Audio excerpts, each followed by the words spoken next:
नमस्कार साथियों, ज्ञान 360 के लेक्चर नंबर 59 में आपका हार्दिक अभिनंदन। मेरा आज का विषय है मेजरमेंट।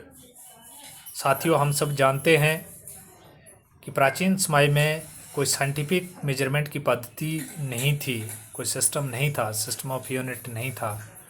और जैसे जैसे साइंस डेवलप हुई तो मेजरमेंट के ऊपर काम हुआ और आज की डेट में तो साइंटिफिक पद्धति से हम जो है अर्थ और मून के बीच में कितना डिस्टेंस है, अर्थ से लेके सन का कितना डिस्टेंस है, हमारा समुद्र है उसकी कितनी गहराई है, हमारे कोई पहाड़ हैं, कोई पीक्स है, उसकी मेजरमेंट करनी हो तो अब हम सब पॉसिबल हो गया है। मतलब जो इम्पॉसिबल था वो जब मेजरमेंट की पद्धति जो डेवलप हुई, मेजरमेंट का सिस्टम डेवलप हुआ साइंस की वजह से, तो अब हमारे लिए जो है वो बड़े से बड़ा और छोटे से छोटा जो ऑब्जेक्ट है उसको मेजर कर पाना अब हमारे लिए पॉसिबल है। चाहे कोई डिस्टेंट ऑब्जेक्ट ही क्यों ना हो, हमें सोलर सिस्टम के डिस्टेंस पता है, मार्स कितनी दूरी पे है, अर्थ से सन कितनी दूरी पे है, मून कितनी दूरी पे है, तो ये मेजरमेंट से पॉसिबल हो पाया है।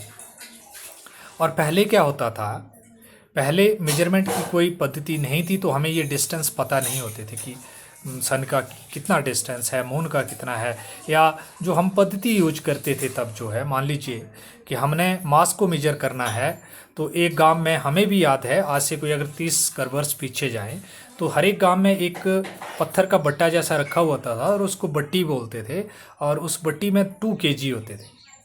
पर वो पत्थर जो होता था वो हर एक गाँव में अलग अलग आपको मिलता था, किसी गांव में बड़ा हो सकता है, किसी में छोटा हो सकता है। तो फिर वो एक तरह से यूनिफॉर्म सिस्टम नहीं हुआ, हर जगह एक जैसा नहीं हुआ, भिन्नता होती थी। और लेंथ मेजर करने के लिए भी हम हाथ का यूज करते थे, पैर का यूज करते थे, हमने पढ़ा हुआ है। तो हाथ का भी कोई, अब किसी का हाथ लंबा छोटा हो सकता है तो वो भी सिमेट्रिक नहीं था, उसमें सिमेट्री नहीं थी, वो यूनिफॉर्मिटी उसमें नहीं थी। लेकिन आज हमारे पास SI सिस्टम ऑफ यूनिट है और SI सिस्टम ऑफ यूनिट एक ऐसा सिस्टम ऑफ यूनिट्स है जो इंटरनेशनली एक्सेप्टेड है। अगर इंडिया में जो है मास को किलोग्राम में मापा जा रहा है तो अमेरिका में भी मास को केजी में मापा जा रहा है। लेंथ को अगर हम मीटर में मेजर कर रहे हैं तो जितना मीटर इंडिया में है उतना ही यूके में भी है। तो अब वो एक पद्धति हमारे पास आ गई है जिसको हम SI सिस्टम ऑफ यूनिट बोलते हैं, इंटरनेशनल सिस्टम ऑफ यूनिट है। और इससे क्या हुआ है कि पूरे ब्रह्मांड में एक जैसी पद्धति जो है वो डेवलप हुई है, इंटरनेशनल सिस्टम ऑफ यूनिट वो बन गया है जो पहले नहीं होता था। तो कल फिर इसको कंटिन्यू करेंगे। तब तक के लिए आप सबको नमस्कार, राधे राधे।